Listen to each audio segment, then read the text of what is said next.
Hi, I'm Lindsay Morton. I'm a Health Matters reporter in Southwest Florida.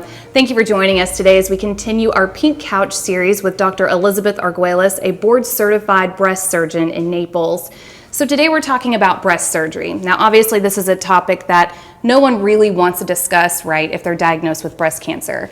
So I guess the big question is does every patient who's diagnosed with breast cancer, do they have to have surgery? Most patients will have to have surgery. The question is, what kind of surgery will they need to have? I think the biggest fear is that they're going to have a mastectomy. Right. And sometimes patients do need to have a mastectomy. If the tumor is big, if the breast is small, if cosmetically it's just going to make it better. The thing that's excellent, though, is that the surgery for breast cancer has improved so much over time. We can now sometimes do a mastectomy in combination with plastic surgery, where if the tissue looks good and everything looks like it's going to heal well, we can remove the breast and replace it with an implant at the exact same time.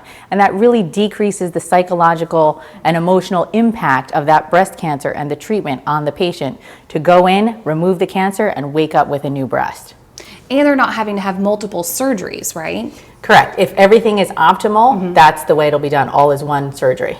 What about the scarring, though? I know that's always a big concern. You know, you have surgery, you're going to have scars. How big are these scars? Are they life-altering? So if you have a mastectomy, and we are doing it in a nipple-sparing fashion where the nipples will stay in place, we can make the incisions underneath the breast.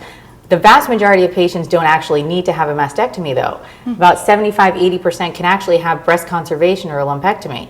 The good thing about that is that we've also come up with new techniques for that, using hidden scar surgery and oncoplastics. So instead of making a big slash across your chest, we can hide the incision along the side of your breast, in your axilla, by the areola, or underneath, and we move the tissue around to recreate the shape of the breast.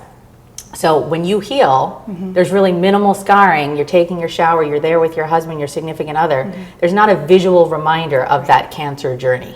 So it's something that patients don't want to have to face, but we're making it as cosmetically, emotionally, and psychologically acceptable as we possibly can for this journey. That's huge for patients. Dr. Arguelles, thank you so much for doing this segment with us today. Thank you guys for joining us. We'll see you next time.